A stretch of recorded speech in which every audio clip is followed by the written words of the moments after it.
Hello again, everyone, and welcome back to the Frontline with Joe and Joe. Joe Pasillo, as always, joined by Joe Resinello. And once more, dear brothers and sisters, let us go into the breach on the Crusade channel, always on air and always online at crusadechannel.com, the last live radio station standing. Remember that the chat room is open, crusadechannel.com/chat. There's always a lively conversation going on in there. We urge everyone out there to become a premium member.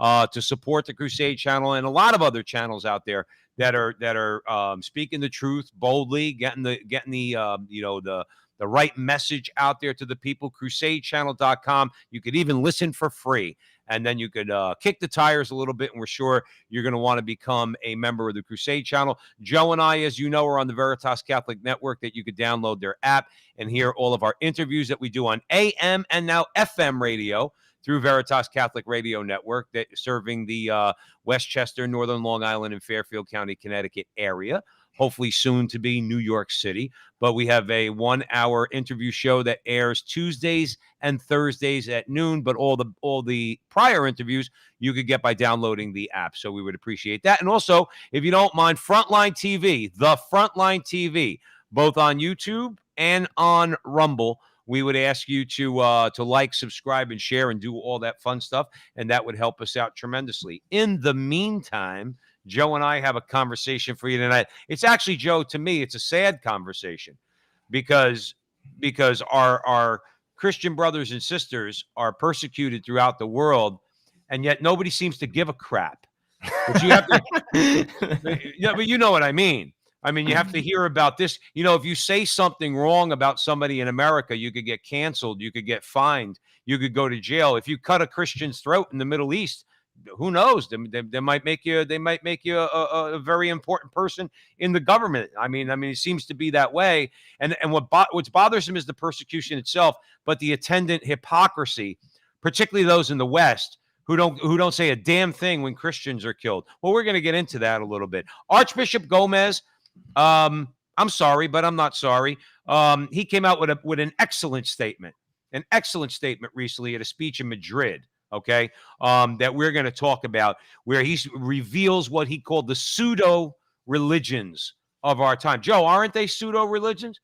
We covered it on the show before. I remember last year we actually had a lot of fun talking about the similarities, or the religious aspects of environmentalism with their high priests and their prophets of doom and their sacraments and all of it. That was a great show. I love that one.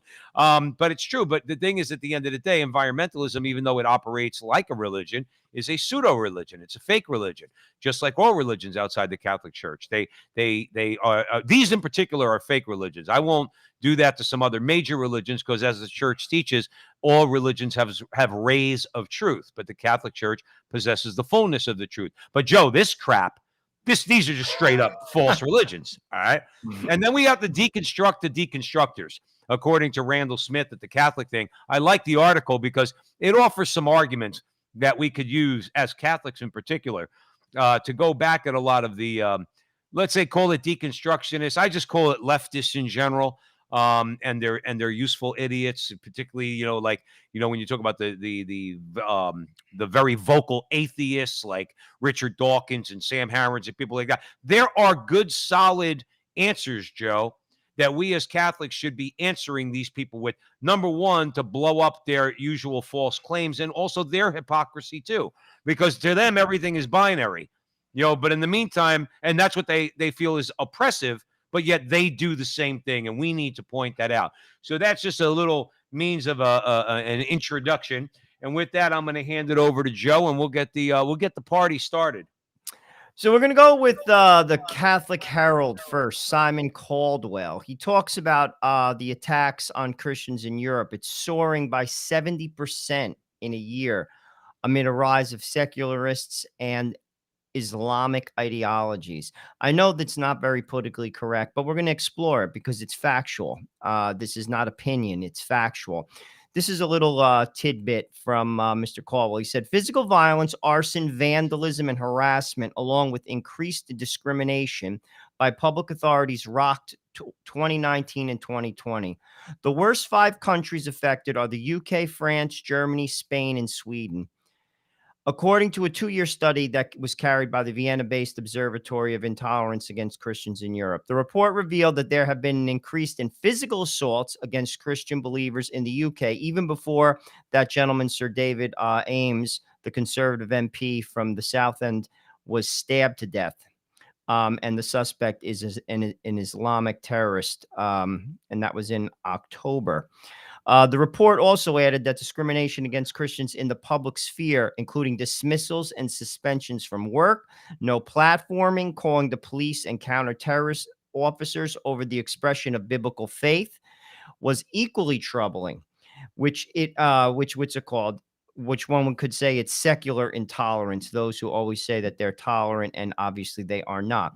I mean, it's disturbing. And to Joe's point, it's not reported. Very rarely is this reported. And that's a shame. It's the last accepted discrimination on this earth. And that's even here. You could outwardly criticize a Christian, particularly a Catholic. And now we're starting to see, I mean, literally violence, Joe.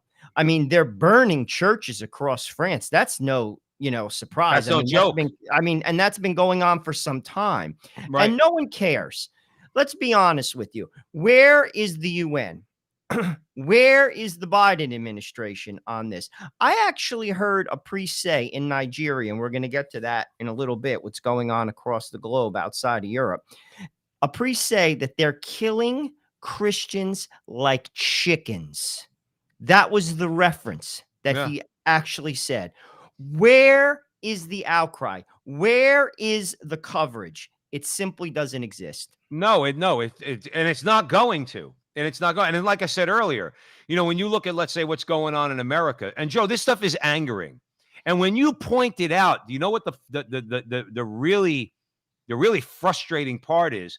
The people that are attacking us are the ones that get upset when we point our finger at them and say, you're the ones attacking us, and you're of a particular group. Let's say it's Muslims, okay? So around the Middle East, obviously, and throughout the Muslim world, Christians, as you just said, are being killed like chickens. What about Jews in America? That I'm not talking about just subtle like criticisms of the Catholic Church. I'm talking about the Sarah Silvermans basically saying, if Jesus Christ came back, I'd crucify him again. All right. Or calling Christians MFers. Do that and do the opposite. As a Christian, say anything remotely like that. And we wouldn't, by the way. That's the difference. Okay. We wouldn't say anything like that, let's say, about Jews. Okay. And you see how quick you lose your job. And you say, but wait a minute, that girl was attacking us. She called me an MFer. She said she would nail Jesus to a cross again. In other words, I'm not supposed to find that offensive. In other words, what she said. So it's the hypocrisy of it, Joe. And the UN, let's face it, Joe, the UN's not going to do a damn thing. Because because the UN is the most anti-Christian organization in the world, in my opinion. Okay? In my opinion. I think that when you see the countries represented there, the oppressive regimes, the atheistic regimes, the Muslim regimes, and everything else, they're not going to say a damn thing. You could go, put it like this. If you and I decided to get, let's say we had all kinds of money, okay? And we decided that we're going to hire a bunch of mercenaries to go into one of these places and kill some of these violent Muslims. We'd be the bad guy. We'd be the bad guy if we were going in there to defend Christians against what's going to be, which is necessarily going to lead to their slaughter. If we defend those people by, let's say, in the process, okay, because obviously self-defense is accepted. I mean, you have to be able to defend yourself and others if you know they're going to be killed. We'd be the bad guys. The UN would come down on us. The UN would say that we have to go to The Hague and get tried for war crimes. But these people could get away with any atrocity they want, and we just have to sit there and take it. Well, let's just go to some of the facts. I mean, obviously, there's been ongoing Muslim persecution on Christians. This is a fact. It's unreported, and this is not opinion. Let's go to some of those facts. In Afghanistan, for example, hundreds of Christians have fled in the face of extremists, intolerant Taliban members who would almost certainly murder them. Last month, Muslim militants in Uganda murdered a 58-year-old Protestant pastor. In September, Muslim militia group in Nigeria killed 49 Christians and kidnapped 27 others in a coordinated attack on a Christian community. Joe, stop right there. Remember the word you just used, by the way. coordinated attack. It was planned. Damn it. Go ahead, Joe. In Pakistan, Muslims they were armed with firearms, attacked a Christian village in October, killing at least 2 men. Harassment, intimidation, kidnappings, physical assaults, rapes, murders are common experiences for millions of Christians across the Muslim world.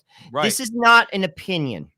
This is factual. Yeah. Again, this is not me being like a bigot. This is factual. It's not reported. It's not reported. And ultimately, there is a problem there. And ultimately, it will only get solved in the Muslim world. I call to our friends in the Muslim world, where is your voice? Why are you not speaking out against this? Joe, because I'm going to give you your answer. I'm going to give you your answer because they have no power. Okay. The people in the Muslim world that would speak out have no power. The ones who have the power are the ones that will kill them too. Remember, Christians are persecuted worldwide by Muslims, but the one group of people that are most persecuted by Muslims are other Muslims. They have no power, Joe. They can't even open their mouth. They're considered traitorous or Judases. Not that they would use the word Judases. You understand my point. But they'd be turncoats. If they turned around and said, "Why are you killing Christians?" They would get the sword too. But how about in countries where there are protections, like say in the UK or in America? No, that I would agree with you. If you're talking about, let's say, sub-Saharan Africa or even northern Africa or in the Middle East or in other parts, no, I agree with you on Europe. Europe's got no excuse. And that's what I'm saying. There should be an outcry, because I could speak for myself. If Catholics were murdering Muslims, I would speak out against it. We have no business murdering anybody. I nobody. Agree. You don't murder anybody.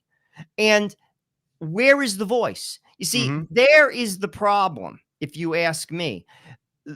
They have to police themselves. Just like if we were doing something wrong, we have to police ourselves. It starts with the group, and it is a problem. I mean, like, we can go on and on. We can go into Pakistan. What's that woman's name? Asha Bibi. She was she's Catholic. Correct. She was convicted and sentenced to death. I mean, basically, that's now, Joe. That's the interesting part. There is that's by the government. See, that's not like a bunch of ragtag. Let's say one of these ragtag Muslim groups in Africa. Let's say this is the government of Pakistan who convicted her and sentenced her to death under blasphemy laws because she said something that was Catholic. She didn't get killed though. Am I right about that? Benedict XVI basically stepped in there, and there was an international outcry. But where is the outcry in Nigeria? Where is the outcry in Northern Africa, in Indonesia? No one says anything. You know, this is like, I don't understand how people don't see through the bull crap. I mean, like this, we're so tolerant. We even look at what's going on in China. Like, we allow China to get strong. How much money we pump into that country. Right. Human violations left and right. Yeah. No one says a word. No one says a word. Here, even if someone even thinks there's an inference of some type of, like, I don't know what, perceived discrimination. Half the times it's contrived. I mean, like, they're all over you. Never mind, you go to these countries. We're just reading off stats. These are not frigging made up, Joe. And no one says a word. Nobody's and nobody's going to because it's number one, it's not politically correct. Let's keep it with the people of color for a minute. Okay. Because when you're talking about Pakistani Christians, you're talking about African Christians, you're talking about people of color. I'm sorry, Joe. I'm sorry, but you might not want to go there in the conversation. But one of the things that has to be acknowledged is those people in the West, and particularly leftists, the population control nuts. We've talked about it before, the Bill Gates of the world and everybody else. Joe, they don't care when brown and black people kill one another. I'm sorry. That's why they promote abortion in Africa. That's why they promote contraception in Africa. They want population control, but the population they usually want to control are those people of color, particularly black and brown people in Africa. So don't ever put that past them. That's what, let's not say anything. We want less people in the world. That's their attitude. Now, But aside also, from there are that, powerless countries. You look at countries like Nigeria, the Sudan. I mean, they have no significance, like politically, geopolitically, to the West. So they don't care. I mean, like, they don't report what's going on in Nigeria. They don't report what's going on, the conflicts in the Sudan, how the church is persecuted. Look at what, like, I mean, last year on like Easter, there are bombings in churches. I mean, like, nobody says a word and no one cares. right. You see, this is frankly, also, I think the church has to ring the bell a little bit like more on this type of stuff, I frankly. would, On, I would on say, many things, they have to ring the bell, but they really got to get out there. Where's the outcry? Again, the UN is supposed to be a forum. Let's get some high-ranking prelates there talking it up. I mean, people are getting killed. And frankly, like I said, the U.S., who pretends to care about everything, they could care less. Absolutely care less. Well, listen, in America, Joe, what I said to you earlier, like my reference to, let's say, Sarah Silverman, that alone would get us accused and shut down. Well, we Let's say, shouldn't say that. You shouldn't say something like that. It's just disrespectful, Joe. I mean, like no, again, I'm saying about me pointing it out. no, but On the front that's the line truth. with Joe and Joe on the Crusade channel by saying the truth. This is a video that you could actually go and see online. In other words, this woman who thinks she could say anything she wants. I bring her up a lot, Joe, because to me it's atrocious how if I say the slight, we know people and have interviewed people who are called anti-Semites for speaking facts. They speak facts, okay? They don't attack Jews, okay? But they speak facts and level legit criticisms, because no group of people is beyond criticism, okay? And they're called anti-Semitic. They're deplatformed, okay? And this woman says what she said about Christians and about Christ in particular. And where's the ADL? Where's the Southern Poverty Law Center? Where's the anti-hate groups? We're just about, hey, you call me an MFer and you're going to tell me that that's not hate speech? You say on YouTube that you'd crucify Jesus again if he came back. That's not hate speech. But yet, if we said anything remotely like that, and that's why, Joe, I'm only bringing that up, nobody's going to say anything about the persecution of Christians. You want to know why? Because the effing left likes it. They like it. They like when Christians are killed because they don't get. Look what China's doing to the Catholic Church. Drove them underground. Okay, look what they're doing to Uyghurs, the Muslims there. They have them in cages and using them as slave labor before they kill them. Okay, and nobody says anything. Nobody says anything. It's disgusting. And you're right. The church needs to step up too. The church needs to be much more of a voice on anti-Christian and anti-Catholic persecution throughout the world. I would go so far as this.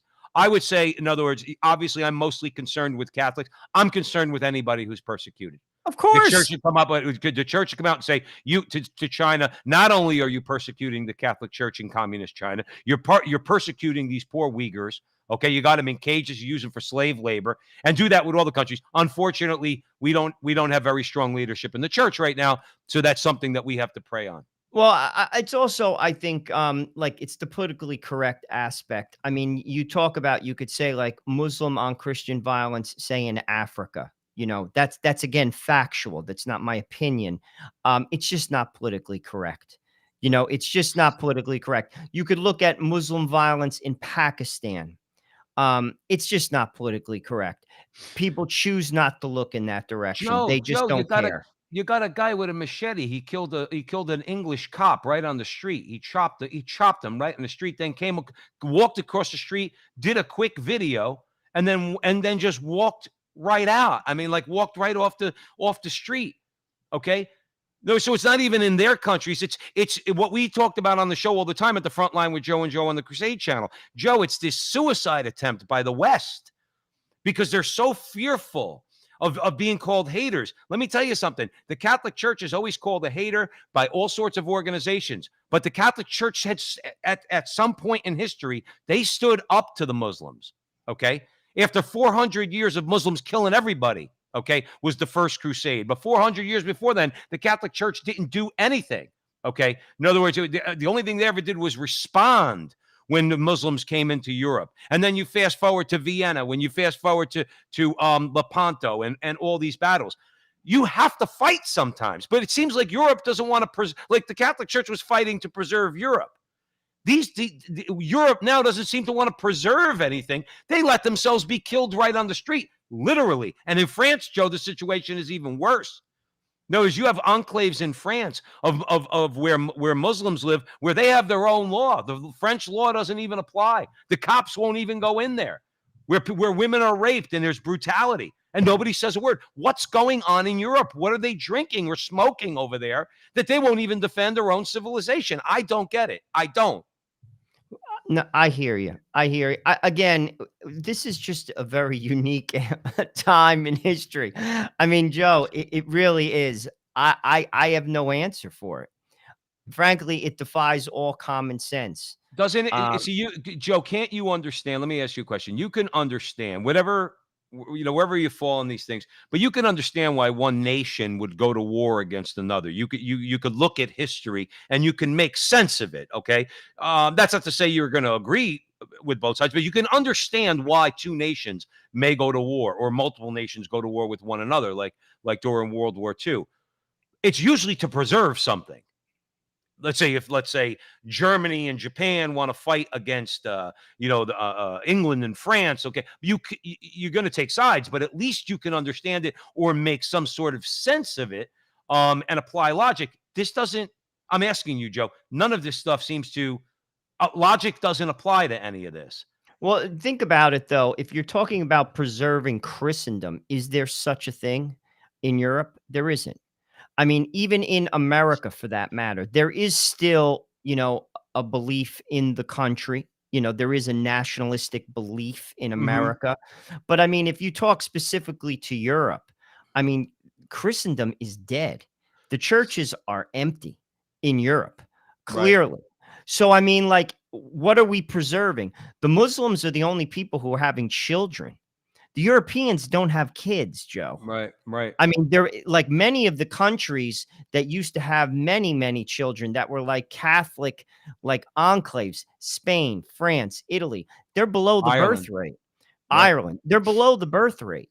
So, I mean, ultimately, what are we preserving? Secularism, humanism. Listen, I mean, Joe, what is that? What is that? So we could watch porn?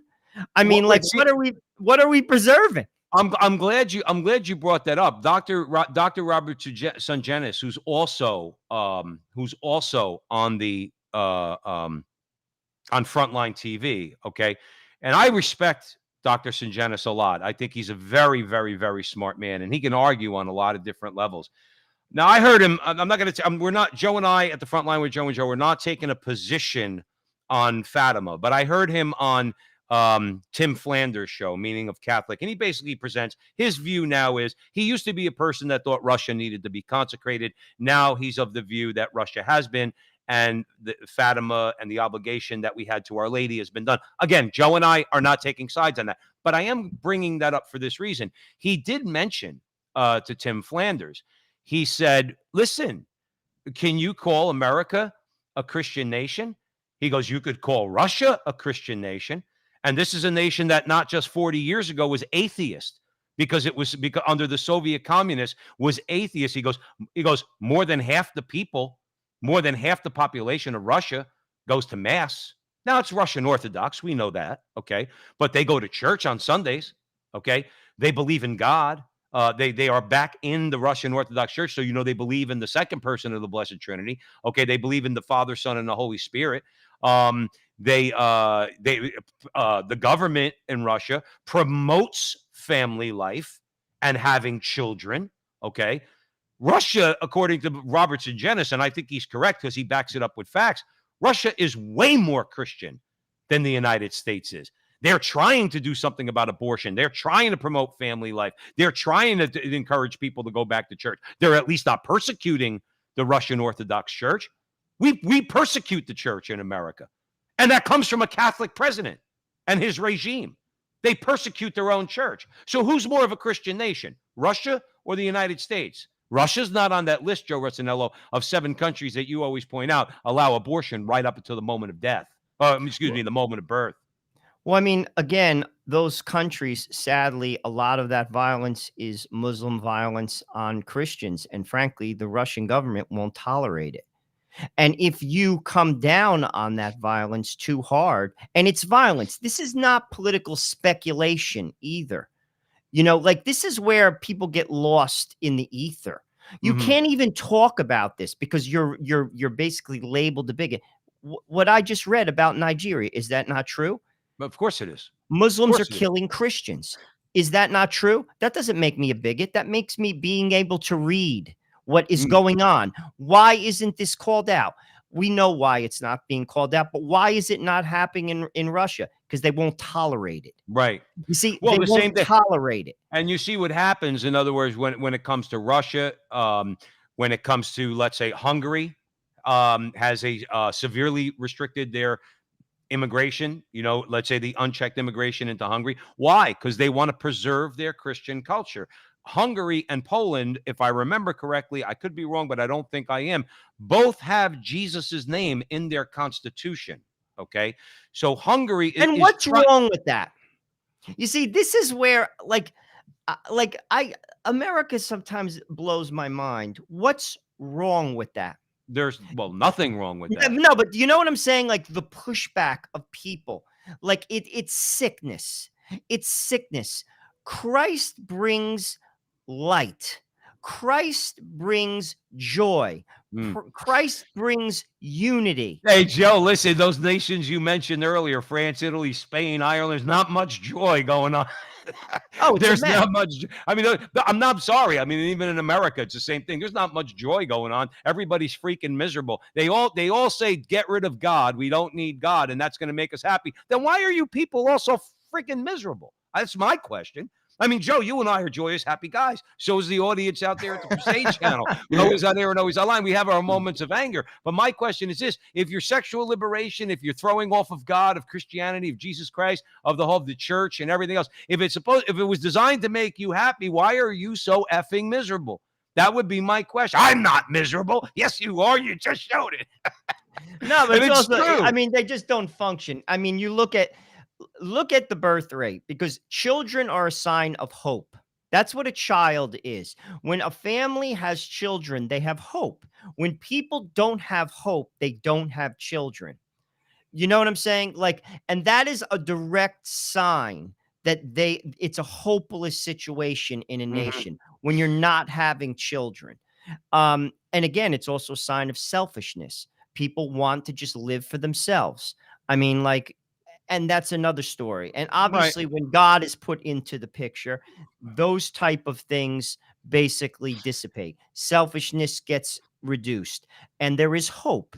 We always have. We're a people of hope. We're a resurrection people. Those Right. countries don't have that. I mean, why is America self-medicating? Like, think about that. That is a Right. hopeless person that is Right. taking self-medicating themselves. People who have hope don't do that. That's right. People who are at peace don't do that. Joe, let's talk about this for a second. Then we're gonna move on to Archbishop Gomez? Gomez. Okay. You're at the front line with Joe and Joe Pasillo and Joe Rossinello. We're in the breach on the Crusade channel, always on air and always online, at crusadechannel.com, the last live radio station standing. But one thing I would say, Joe, is this: a lot of people understand a lot of the modern world's problems. I mean, generally speaking, probably go back to Luther, the Enlightenment, but bringing it up to its violent phase. A lot of this that we're going through, it goes back to the French Revolution and all the different ideologies that that subsequently followed that, the violence that followed that by all these inferior ideologies and false religions that let's say Archbishop Gomez talks about. Um, it's only 200 years of human history, and as you like to say on the show all the time, okay, go ahead, laugh about it now. You'll have your day, or you'll have your hour, but God will have his day. It's all going to come to an end. It's built on sand. It's built on nothing, and it will come to an end. Obviously, what we have to do, because we have souls, our own souls, to save. Okay, we want to educate people and enlighten people and strengthen people. In other words, so that it can help all of us to save our souls through the grace of Almighty God. But it's all going to come to an end. You know, we've said on the show, none of these people will ever be as powerful as Nero was, you know, for the short period that Nero was a Roman emperor, or Joseph Stalin in the short period from 1929, what he died in like 1952. He was the most, you can make an argument, he was the most powerful man in human history. Or Nero had more power at his moment than any other human being in human history. They didn't kill the church, nor will this horrid crew, nor will this cast of characters. Okay. But we have to weather the storm in order to get to the other side. And I think what you mentioned about hope is what made me say that. We always have to remember Jesus wins. At the end of the day, the victory is his, but we still have to fight in the meantime against all of the manifestations of evil in the world. What do you say, Joe? I would say you're absolutely correct. And I think Bishop Gomez is doing just that. It's a good segue into the story. Paul Kengor brings us this one. He says, Archbishop Gomez, as Joe said, he spoke in Spain at the beginning of the show. But Archbishop Gomez, obviously, he's the bishop from Los Angeles. He's the president of the U.S. Conference of Catholic Bishops, warned in 2 recent excellent statements that critical race theory can morph into something even more dangerous. Gomez warned that social justice movements that have become pseudo religions. He instead urged the need to proclaim Jesus Christ boldly. That is a great statement. I'm so glad he said it, and frankly, he's spot on. He goes on. Gomez pointed out that an elite leadership class has arisen, one with little interest in religion or local traditions or cultures. This elite group runs corporations, governments, university, the media, and various cultural and professional establishments. To this group and its elite worldview, there is no need for old-fashioned belief systems and religions. In fact, as they see it, religion, especially Christianity, only gets in the way of the society they hope to build. This is a process of secularization, Gomez notes, that means DeChristianization, one that our popes have warned about for many years, a deliberate effort in Europe and in America to erase Christian roots of society and to suppress any remaining Christian influences. You know, Joe, Joe, let me ask you one question. Is he giving this speech in Europe? He's giving this I speech believe in so. Madrid. I believe so. Okay, But good. Go ahead. I say this, though, it's so spot on. And frankly, we've been saying this for how long? Mike Church has been saying this for how long? This is the type of stuff that all the bishops should be saying. Right. Why? Because it's just the truth. Right. Like people, you know, this is the sick part. There could be people out there just clicking through Facebook and listening to us. And I just read off something that one of, you know, the Catholic leaders of America, it's the biggest diocese in America, Los Angeles, said. I didn't say it. He said it. I just read it. And they'll be like, you're a conspiracy theorist. That's not going on. Yes, it is. Right. Yes, it is. And we've been saying this for how long? Right. Yes, it is. I don't get it. It's so well documented. How could they deny that all this stuff goes on? Like what you got your head in the sand? Well, Joe, I don't understand. Frankly, right. You know, and I frankly, I don't get that. But you know what it is? It's the Obama model. You're free to have your religion. Keep it in your house. Keep it in your house. But Joe, I think you mentioned that 3 years ago when we first started on the Crusade channel, and the answer we came up with for Barry Obama was no,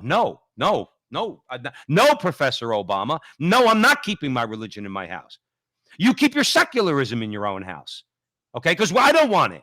How's that? Why is it that the default position of the world, whether you're talking about Western Europe or you're talking about, or whether you're talking about the United States, they bully everybody into believing that the default position of Western societies have to be atheism or secularism? Who said that? Who came up with that rule? The elites. You see, they do, because they, as Gomez rightfully said, they control everything. They control everything, including the media. Right. And they say, that's the way it goes, so it goes. And we go along. You say this all the time. We go along. The Republicans, no different than they're a the bunch Democrats. of punks. They Republicans just go are a along bunch too. of punks. And frankly, even people who like get aggravated, well, what are you doing about it? What are you doing about it, for crying out loud? Are you living your Christianity boldly? Are you out in the public square? What are you? Do you even vote? Do you even vote?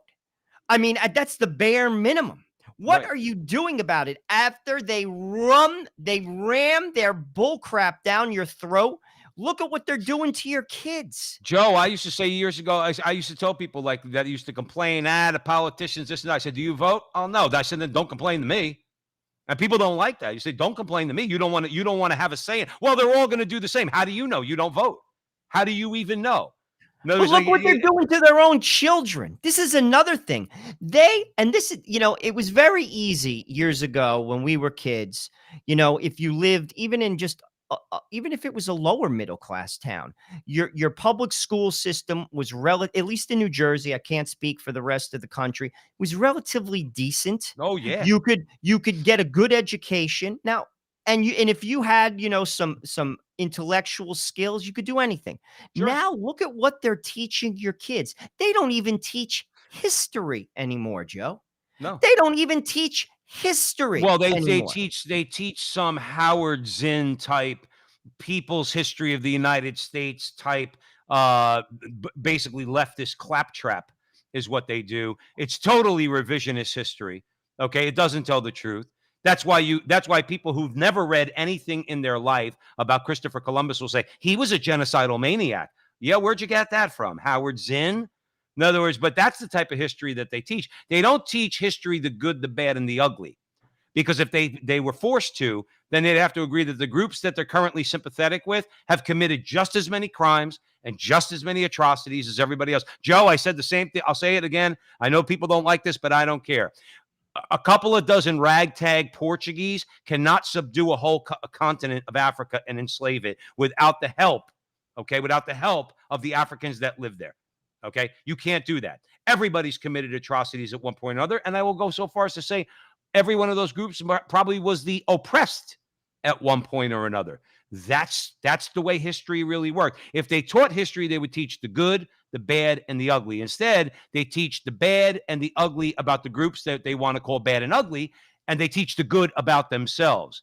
That's why these kids are uneducated, and that's why they can't, Joe, quite frankly, wrap their heads around a conversation like we're having tonight. Oh, you can't say that about Muslims. Why? They've been killing people since they were founded. What are you talking about? No, but it's not but in fairness, it's not all Muslims, but it is a percentage, getting back to the original conversation. Go ahead. And what I just read is factual. So here's the thing. And my question is this: what are you doing about it? Like, what are you, as in your community, doing about it? Just like I'll say this, in our community, the Catholic community, there are priests who are homosexual that have molested young boys.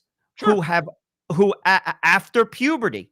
John Jay study says that. That doesn't make me a hater of homosexuals.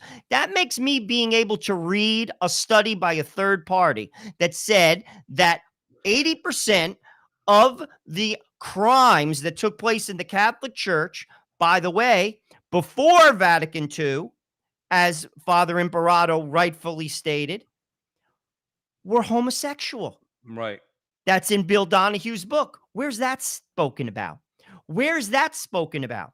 Right. They try to paint and spin it like they're molesting 4-year-old boys. Actually, no. They're boys who already went through puberty, and they're men, which makes them gay. Right. That's a problem. So let's talk about it. Well, see, but the thing is, your sin there, okay, is because you're I just speak the truth. No. Listen. That's everybody who listens to us at the Frontline and Joe with Joe and Joe know. One of our taglines, what we say, because it's true, the greatest revolutionary act you could commit right now is to open your mouth and speak the truth about all of these things. Okay, what you said was factually correct, but the problem is, Joe, talking about pseudo religions. Okay, you have to remember, Joe, even though we know they're fake religions, they're not real religions. Nonetheless, these religions, or the adherents of these religions, okay, they are very protective of their false gods. You see, like, because remember, it's a religion.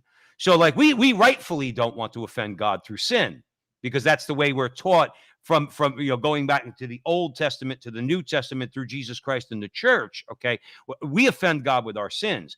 And we want to have we want a relationship with our Creator, who loves us so much that He created us out of nothing. My point is, but you have to remember, from the point of view of the adherents of these false religions, their thing is the same. We can't offend these false gods. You can't, Joe, you can't contradict the doctrines of our false religion. And what are the doctrines of their false religion, as Archbishop Gomez is pointing out in Madrid, in a place in that continent where they're letting all this stuff go, and the same thing in the United States, is that, you know, what are their doctrines? Critical race theory, you know, the whole woke ideology. Okay, all of it. I mean, it's all thou shalt not. They criticize the Catholic Church, and going back to the Jews too. If you want to talk about Orthodox Jews who follow the law, okay.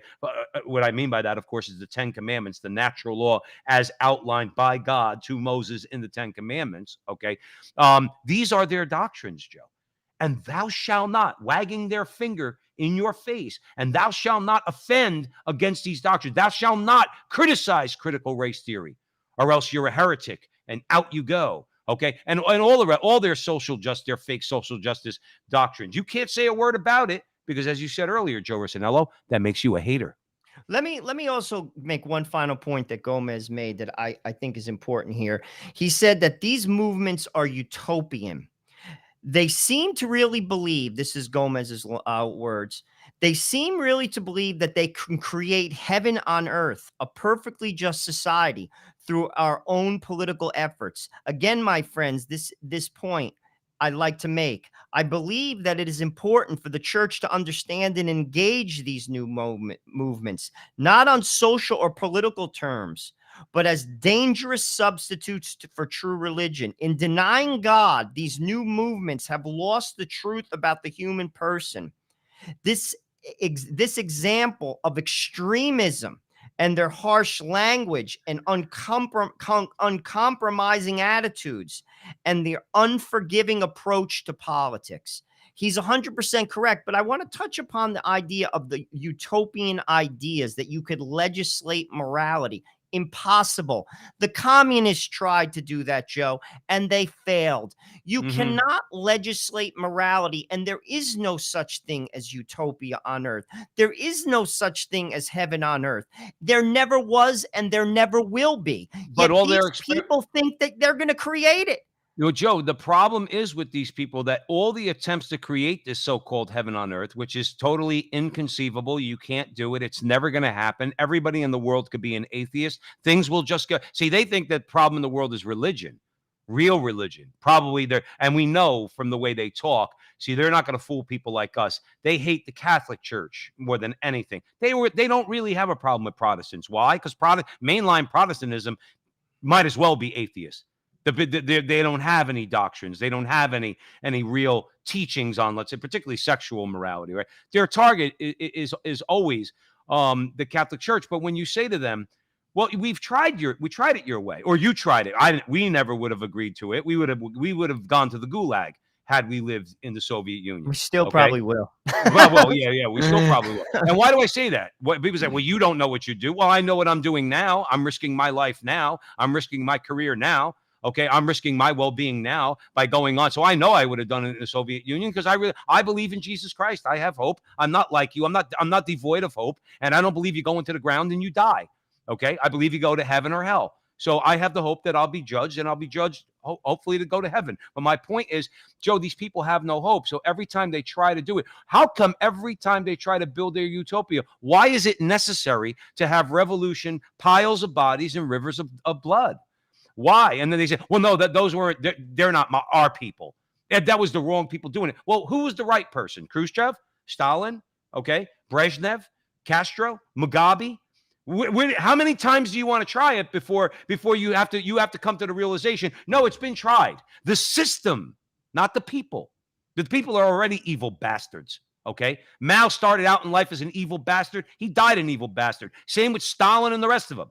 Okay, the point is they will never admit that the system itself is unjust. Communism is unjust. It's evil. Denies God. Denies private property. Denies natural rights. Okay, and that's why it doesn't work. That's why it collapses. Why do we have to sit here and wait for you to build your utopia? Listen, we've seen you try to build it. Okay, we don't want it. We want no part of it, and they can't stand that. They can't. Well, the underlying, I guess, drive is they don't believe in heaven, so it's to make it here. I mean, it's just being done on more of a political, like in a political model. I mean, rich people do that. They look for the now, in the here and now, all their pleasure, all, you know, we all make a bet, basically, if you want to come right down to it. You're either betting on the afterlife or you're betting on the here and now. And if you're gifted, if you could make money, you're set. You live a Right. good life on this earth, and that's all you get. Well, they're trying to do that because, listen, the Christian, the Catholic, is looking to something else. We're in the valley. That doesn't mean we live in squalor, but we're Right. in the valley. This isn't our home. We're journeying through. We're pilgrims going through. Well, that's not the way they think. They're trying to socially engineer the society so it becomes heaven on earth. And it's an impossibility But Joe, because it's human my nature. question to any one of them is, but then why is it every time it's tried, there's mass murder? And I've never seen anybody give me a reasonably sufficient answer to that. And I've argued, Joe, with a lot of atheists and a lot of leftists in my life. Okay. And I say, listen, you're atheistic communism. Why is it necessary every time it's tried that you have all these dead people? And then we're not talking about war. We're not talking about like the American Revolution, where you had a revolutionary war, British on one side, the Americans on the other. Okay. We're talking about slaughter, Joe. We're talking about massacre. How come nobody wants to talk about the Bolsheviks, okay, when they went into the Ukraine and they killed 2 million? They're about to do it again. Right. They killed 2 million Christians in the Ukraine. I don't believe that. Again, Joe, I haven't followed it completely. I think a lot of this is a lot of nonsense drummed up by the media. But leaving that aside, we won't get into that tonight. But, back in the 20s, in other words, that was the deliberate murder of 2 million people in order to steal their food. And they left them starving on their farms to the point where there was cannibalism. Okay. How come that never gets mentioned? That's part of their building of their utopia. Oh, these anti-revolutionaries, they won't let us collectivize their farms. Well, let's just go in and take their food. They'll die. And that's exactly what they do. Why is that necessary? And I've never had one communist or one atheist ever own it. Joe, how like you have to own something? You know what I mean? Like as Catholics, they always say, Well, you Joe, got to that's own the it. underlying You got to problem own of their it. life. They don't own their own sin, Joe. They don't own, there's no accountability or responsibility. I mean, listen, if you're a Catholic, you have to own your sin. I got news for you. If you don't, you're not going to heaven. I'm going to tell you that right now. Let me be even clearer. You will go to hell if you Right. don't own your sin and ask for forgiveness. Period. End of story. Mm-hmm. I mean, that's a tenet of the faith. But they don't own it. There's a word, authority. They don't acknowledge it. And if you acknowledge it, they throw another word at you. You're a fascist. Right. Because you acknowledge an authority. I got news for you. The left's authority is much more aggressive than God's. And frankly, it's not as freeing. You're a slave. Well, and didn't that's Jesus? a fact. Didn't Jesus say, "My burden is light and my yoke is easy"? Yeah, absolutely. But that, right? and we could go into that, another Well, time. the thing is, Jude starts out his letter, his epistle. He says, "I, Jude, a slave of Jesus Christ. I listen, slave, servant." The bottom line is, Joe, as we say all the time at the Frontline with Joe and Joe on the Crusade channel, you're going to serve somebody. Get it through your head. Why do these communists actually try to make people believe? I had a guy I used to work with. He actually tried to make me believe that he believed that communism has never been tried. Okay, and what's wrong with common ownership of property? I said, John, I work harder than you. Should you make as much money as me? He didn't like that, but I stated a fact. I did work harder than this guy. Okay. I said, should you make as much money as I do? I said, the doctor sacrificed a dozen years of his life, not partying in school or going to Atlantic City like I was doing in my 20s. Okay. In other words, this guy became a doctor. Should I make as much as him? No, and again, they have this kind of like deer in the headlights look, because these are very common sense things to argue. But in the meantime, one thing that bothers me is that how are they so naive to think that even if their system could get off the ground, which it never could, how they're not going to be subject to an authority? And it's usually a very weighty one, like a Stalin or a Mao or even Xi Jinping. This guy is cut from the same cloth as them. You know what I mean, Joe? So I don't get it. I don't know why. Here's the bigger question, Joe, and I'll hand it over to you. I don't know why we allow these secularists, these pseudo religionists, as Archbishop Gomez is pointing out. I don't know why we allow them to get away with it instead of forcefully getting in their face, getting in their grill, and saying, you know what? I can argue with you right to the cows come home. Okay, you're full of crap. Let's go. Let's debate right now. Defend your position. And that's what Randall Smith basically does. I think it's a good commentary to what Bishop Gomez had to say. This is something in the Catholic thing. It's a great blog that you should check out every day. Usually some type of Catholic intellectual writes something. And this is what he had to say. He said, the issue is whether we should start challenging people on their use of woke terminologies when they use terms to maintain their own cultural dominance over Catholics and other people of faith. You know, the rubes who haven't had the benefit, that's us, by the way, of a secular education in prestigious, sophisticated metropolitan universities, who are stuck in the past with their traditional superstitions that get in their way of real progress.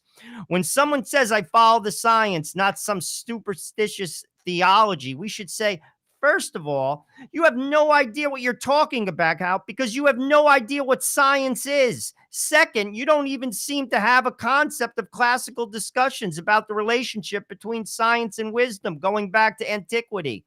So you have just said something that is linguistically equivalent to your emotions are womanish. Thus you have not only offended me, you have shown yourself to be ignorant and a bigot. Right. Catholics need to wake up, speak up for themselves, and stop allowing themselves to demean our language and our society. Right. But we don't. We don't. And because, again, we're afraid. Like we talked about things like not for nothing. I didn't make these facts up. They're facts. But people don't want to look at facts. They live on their emotion. And frankly, here's another thing. If my facts offend you, that doesn't mean you're right just because you're offended. And it doesn't mean that I have to keep my mouth shut because you're offended. As my 82-year-old Italian mother always says, hey, this is too bad. It's too bad. Knows I'm sorry if you're offended by facts. In other words, now, if you think that what I'm saying is not factual, then argue with it. Just like I think a lot of the nonsense that gets thrown around out there about the Crusades and the Inquisition, most of which was made up by Protestants anyway to attack the Catholic Church after the Protestant revolt. Okay, a lot of it has been completely debunked. You see, Catholics, we don't allow people, at least we used to not allow people, okay, to get away with stating lies. If we're stating a lie, tell us what it is and let's argue about it. But in the meantime, if it's a fact and you say you're offended, sorry, you're not going to cost me my job. You're not going to cancel me, and you're not going to get the powers that be at YouTube and Facebook to take me down simply because you don't like that I say men are men and women are women, and you can't, and there is no crisscross there. A woman can't be a man. Oh, he's offended me. He offended me. Well, it's a fact. Sorry. Okay. And that's scientific, Joe. Right. But biology says that. Biology says that. Like they throw around the science, but yet biology says that. Right. You know, yeah, and not even, here's another thing. That's not even like college level biology. That's biology you learn in grammar school. It's kind of like kindergarten. Yes, yeah, that's what I'm saying. I mean, let's be real. I mean, and also you could talk about the abortion issue. Science. It's science. Look at the development of the child in the womb. It's science. Heartbeat, development of eyes, DNA. It goes on and on. It goes on and on. It's overwhelming. It's overwhelming. Joe. Yeah, we're all about the science, Joe. And this is, and we just let them get away with it. Sure. We're some foolish group of people. And then you could talk about our own traditions. Look at the miracles that have taken place for 2,000 years. You really want to get into it? Look and read about miracles that have taken place through the lives of the saints. That's factual, Joe. Right. Witnesses, documented, people of science verifying it. Why don't they look there? Because then they have to look at themselves and they have to question themselves and they have to question the way they live. And they could say, damn, that might mean I may have to change. And I'm not going to do that. So I'm not going to look there. Right. I'm not going to look at the abortion science. It's like because this, that Joe. means I have to change. Right. That means I have to change my point of view. And that goes for a lot. And by the way, that goes for a lot of men too. In other words, so before you hear all the feminists saying, Joe, you're just so misogynistic. No, we're criticizing the men too, because it's the guys out there who want to have a gumad, okay, because they're unhappy in their marriage and they don't know how to act like real men. All right, so they got to go get they have to go get something on the side. Okay, Joe, those men, they are fervently pro-abortion. Okay, they want to keep that activity going. That's just one example. Okay, they want their activities, they want their fun on the side, and whoop, if she gets pregnant, I got some cash. Here you go. Go down to Planned Parenthood. They'll take care of that right away. Lickety split. In other words, that's the world we live in. And the thing is, though, if we get over the social media hump and the media hump in the world, that would go a long way. If these stupid ass, pardon my language, on the Crusade channel, always on air and always online at crusadechannel.com, if these stupid ass Republicans would finally start acting like conservatives, to do something about the media and now technology, big tech, okay, and social media, where the free flow of information could get more out there, and media corporations can't just say anything they want to vilify people, and people had real information and real conversations in this country, okay, we'd make a lot of headway. Unfortunately, that's one of the problems, Joe, is a lot of people are just straight up ignorant. I don't say that in a mean way. I say they just don't have the information. The information is not getting to them because there's a roadblock being thrown there, okay, by media corporations and social media companies, okay? So that's unfortunately. I don't think people think that deeply. I mean, in all honesty, like a lot of Americans, if they're comfortable, what I mean by that, like they have money in their pocket, they don't care. Really. Like, I think just recently, people have been awoken to some of this because it's happening in schools and it's happening to their kids. Only recently have I seen people who had this is my observations on social media, people who could care less. Now, all of a sudden they're like, oh my gosh, it's my kid. It's my kid. It used to just be kids in the ghetto. I don't care about them. Clearly, I never did. But now it's my kid. And now I care. So, right. But outside of that, this has been going on in America for decades, but no one cares because they buy in, they go along to get along. And frankly, I'll be honest with you, as I've said many times, Christianity is a mile wide and an inch thick in America. I mean, I recently went to a funeral at a parish in West New York. I mean, it's an alive parish. People, clearly, I mean, great priest, great community. When you see Catholicism operating on all cylinders, it stops traffic. I bring that up because I don't see it, Joe. I don't see it. And I don't see it in my neighborhood. I don't see it in the public square. And if we did, and here's another thing, and this is what the secularists and the humanists don't have, animation through grace. You have to allow yourself to be animated by God. Right. You have to live a sacramental life. Like, you have to allow God in, and then you change the world. That's what saints do. But it's not going on, Joe. Joe, does that mean that we're gonna change the world at the front line with Joe and Joe? I'm going to be honest with you, Joe. In all honesty, why not? Why not? Why not? I agree. Look at ordinary people. I say this all the time on social media. Why not? Why not you? Why not me? What makes me any different than St. Dominic? He was a man. He was born and he died. He just willed it. Right. You see, you have to will it.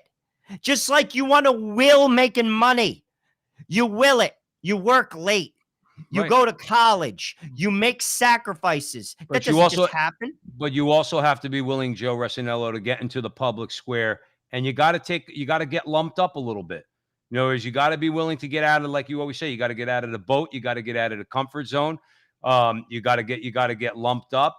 You might have to lose a job and move to it. Maybe move to a different state and find a new job. There's a lot of risk in doing what we're doing.